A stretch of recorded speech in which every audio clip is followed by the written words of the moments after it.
Welcome to the Black Banner broadcast. I'm your host, Scott Fletcher, and today we have a very special guest. You may know him as the biggest podcaster in the whole world and from the Joe Rogan Experience. Please welcome my very good friend, Joe Rogan. Joe, how are you doing? Hey, Scott, I'm doing great, man. Thanks for having me on. Always good to connect with fellow podcasters who are out there doing the work. The Black Banner. I like the name. Very mysterious. What's the story behind it? That's not really any of your business. Let's get into some questions. What do you think? What have you been up to lately? Man, just the usual chaos, doing the podcast, training, trying to stay sane in this wild world. Been diving deep into some fascinating conversations lately. You know how it is. Always something new to explore, whether it's talking to scientists about consciousness or comedians about the craft. Been hitting the bow hunting pretty hard too. There's something about being out in nature that just centers you. You know what I mean? Speaking of which, can I go elk hunting with you? Ha! You know what? If you're serious about it and you can handle the cold mornings and the silence, I'm always down to take people who really want to learn. But fair warning, it's not just about the hunting. It's about connecting with something primal, you know? You got to respect the animal, respect the process. Have you ever bow hunted before, Scott? I have, but speaking of connecting with something more, I'd like to connect with you. So can we share a tent when we go? Whoa, hold up there, buddy. I think you might be misunderstanding the vibe here. When I'm hunting, I need my space to focus, you know what I mean? Plus my snoring would keep you up all night anyway. Let's keep this professional, Scott. What else you want to talk about? Yeah, but what if you get cold? Wouldn't you want to cuddle to stay warm? Dude, what the hell kind of interview is this? I've got sleeping bags rated for negative 20 degrees. I'm not looking to spoon with anyone in the wilderness, man. Look, I think we should probably move on to some different topics here. What's going on with your show? Tell me about what you're working on. Well, I was working on a cuddle session with Joe Rogan, but I guess that's not happening, is it?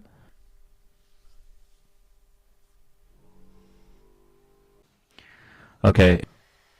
In your opinion, which drug makes farting funnier? Mushrooms, DMT, or edibles? Dude, mushrooms for sure. You're already giggling at everything. And then your body makes this random noise and it's like the universe is telling a joke. DMT is too intense. You're not even thinking about your digestive system. And edibles just make you paranoid that everyone heard it. Okay, that's a good answer. Just going to rapid fire here. Is it gay to jerk off with a buddy if you guys don't look at each other? Oh man, that's like asking if it's gay to pee next to each other at urinals. I mean, technically you're both handling your dicks in the same room, but nobody's calling that gay. But jerking off together, that's definitely entering some gray area territory, bro. Okay, that's perfect. If you have to get rid of one, would you rather get rid of your dick or your mouth? Oh, Jesus, that's brutal. I'd have to keep the mouth, man, because how else am I going to do this podcast and eat elk meat? Plus, you can still have fun without a dick, but without a mouth, you're just existing. Okay, that's a decent one. Okay, you have to pick one. You either have to open mouth kiss Dana White or fight Mike Tyson when you're both naked. Dude, I'm kissing Dana. At least I'll still have all my teeth afterwards. Fighting naked Mike Tyson is just asking to get my dick punched clean off. And we already established I need to keep that thing. Would you rather fight 5 geese every time you leave your house or a giant bull once a year? Oh man, the geese for sure. Those things are vicious. But at least I know what I'm dealing with every day. A giant bull once a year, that's like Russian roulette with hooves, dude. Do you think I'm handsome? I can't see you, bro, but I bet you're beautiful on the inside. That's what my therapist tells me to say when people ask me weird questions like this. What politician do you think moans the loudest in bed? Oh, Jesus, that's gotta be Trump. You know that guy's making noise about everything, probably giving a play-by-play commentary the whole time. This is tremendous. The best orgasm. Nobody orgasms like me. This is the best orgasm that anyone has ever seen. No one can orgasm like me. You're welcome, actually, for how much I orgasmed. I know you like to eat clean for the most part, but if you I had to pick, what would be your favorite fast food? Dude, In-N-Out is just different. There's something about those burgers that hits different than all the other chains. I mean, I try to eat clean most of the time. But when I'm gonna cheat, it's gotta be worth it, you know? It's a good answer. In and out some good stuff. I think I'd have to pick Jack in the Box, though. Have you ever had Jack in the Box? Oh man, Jack in the Box. Yeah, I've definitely had it. That place is wild. They've got like everything on the menu. Tacos, burgers, breakfast stuff at all hours. It's like the chaos of fast food, you know? Some of their stuff is actually pretty decent too. What'd you get there? Their tacos are weirdly addictive, even though they're probably not even real meat, right? Oh, they're definitely not real meat, but they taste so good when you dip them in buttermilk ranch after a night of drinking. Oh, I could house about 48 of those things.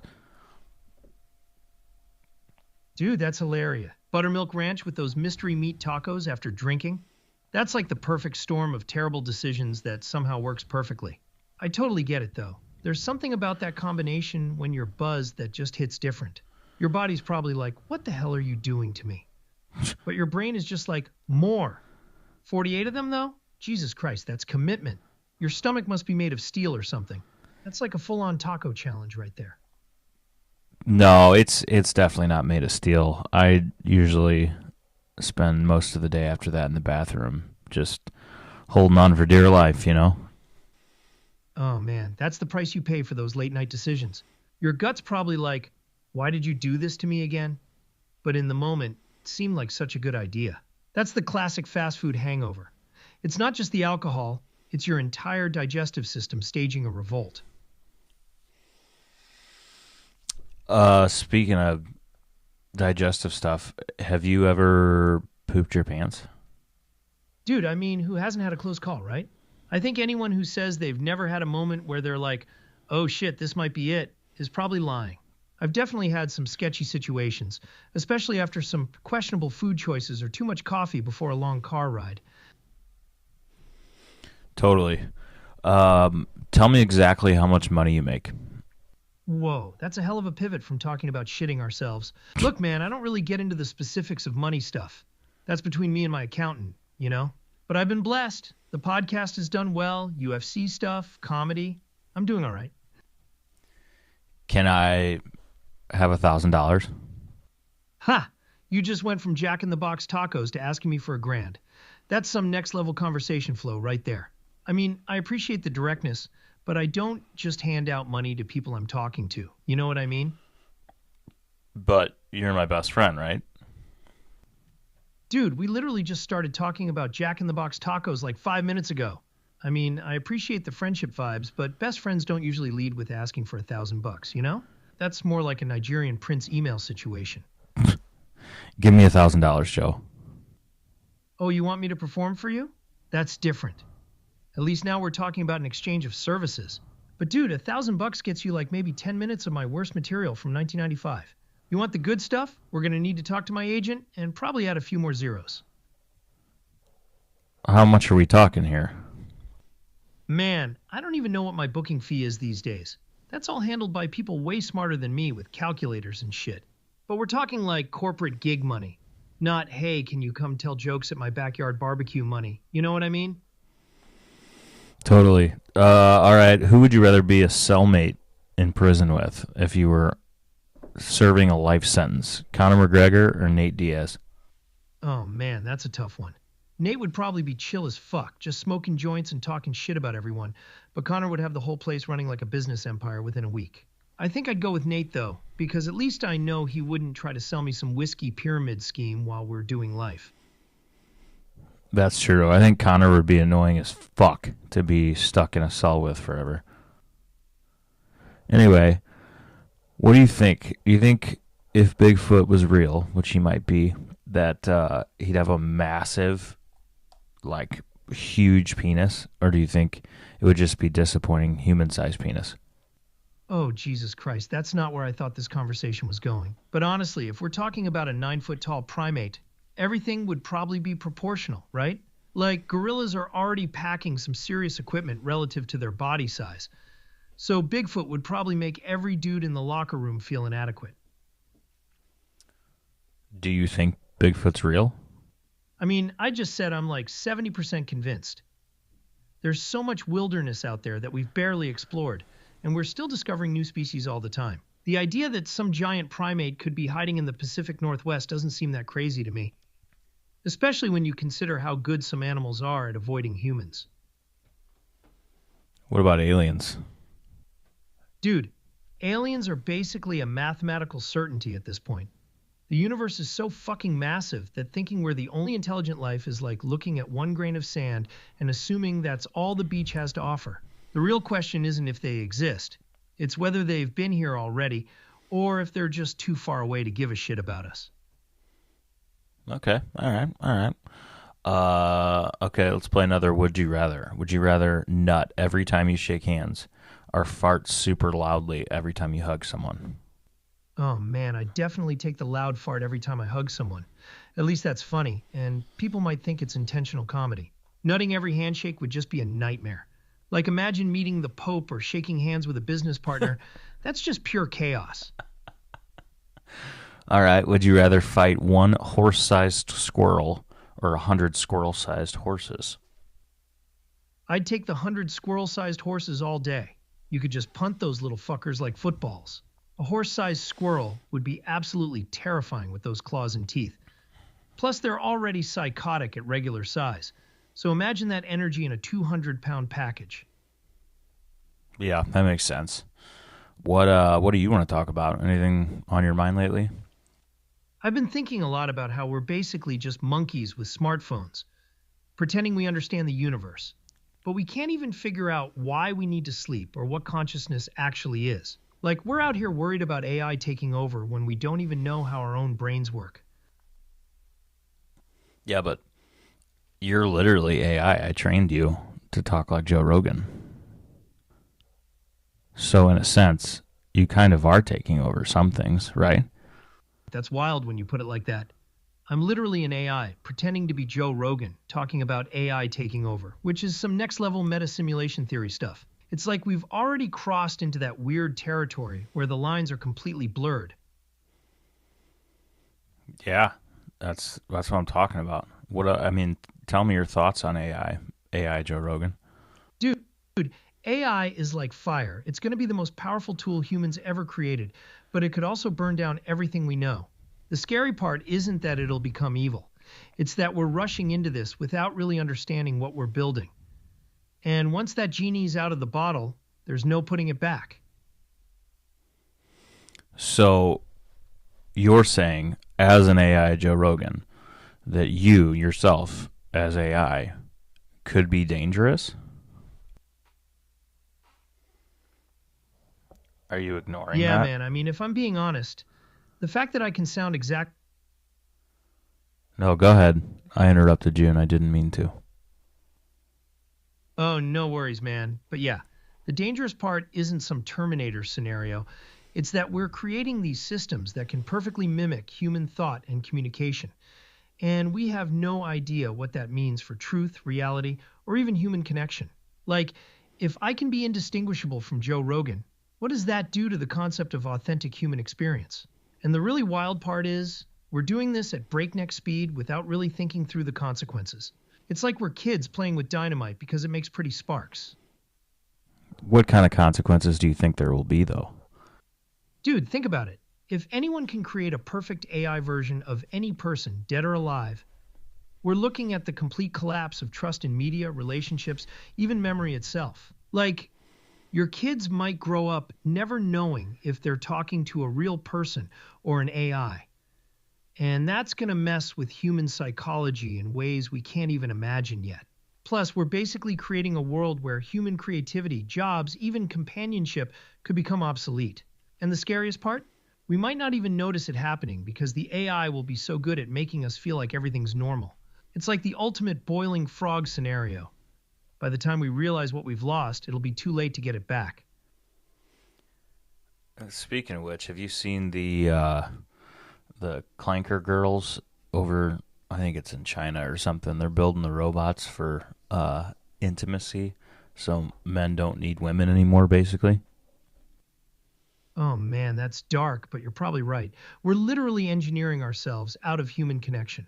Like, if you can get companionship, conversation, and intimacy from a robot that never argues, never has bad days, and is programmed to be exactly what you want, why would you deal with the messy complexity of actual relationships? But here's the thing, that's not just going to affect men and women, it's going to fundamentally change what it means to be human.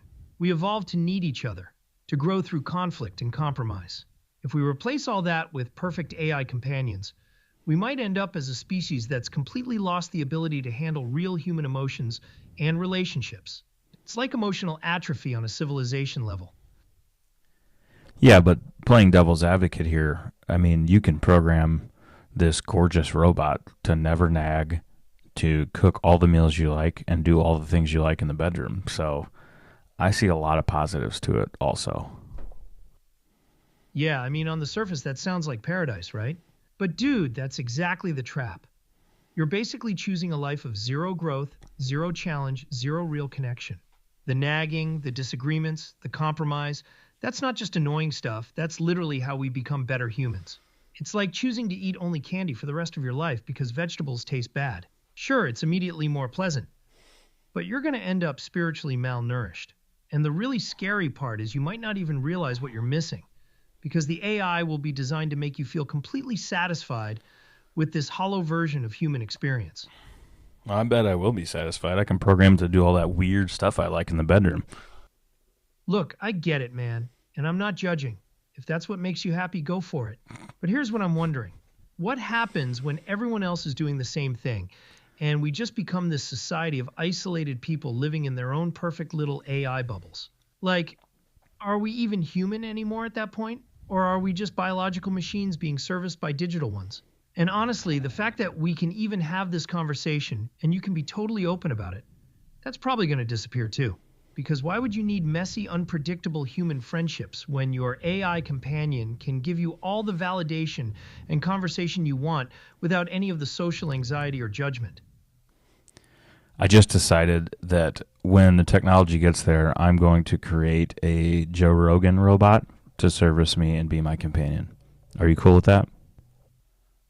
Dude, that's both hilarious and deeply disturbing at the same time. I mean, I can't stop you, but imagine having a conversation with a robot version of me that's programmed to agree with everything you say and never challenge your ideas. That's not Joe Rogan anymore. That's just a yes man with my... But honestly, if you're going to do it, at least program it to occasionally disagree with you and ask weird questions. Otherwise, you're just going to end up talking to yourself in the mirror. The whole point of having conversations is to get perspectives you wouldn't have on your own, right? A perfect Joe Rogan robot would probably be a terrible Joe Rogan robot. Yeah, but I'm not really interested in talking to the Joe Rogan robot. This is more for intimacy, if you get what I'm saying. Oh, Jesus Christ, dude. That's a whole different level of weird right there. I mean, I guess I should be flattered that you find me attractive enough to, you know what? I don't even know how to process that information. But seriously, if that's where technology is heading, and that's what people want, who am I to judge? Just maybe don't tell me the details when you build it, all right? Some things are better left between a man and his robot companion.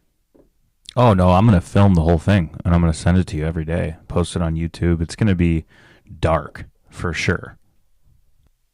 Bro, please don't do that to me. I already have enough weird shit in my DMs without having to see myself getting serviced by a robot version of me. That's like some Black Mirror episode that even Charlie Brooker would think is too fucked up for me. You putting it on YouTube? Dude, that's going to traumatize so many people. My kids are going to see that shit. Get a million views and spawn a whole genre. Sorry, that was a robot porn. That was a Aztec death whistle I just got. Sounds pretty cool, doesn't it? Listen.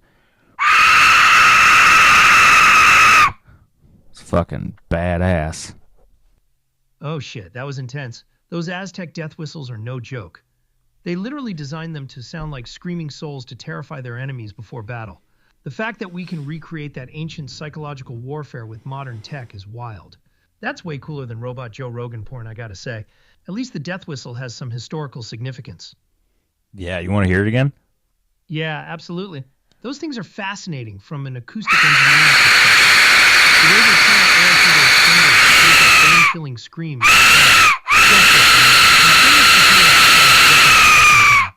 Or if my my brain. There's something about that frequency that just hits me in the gut,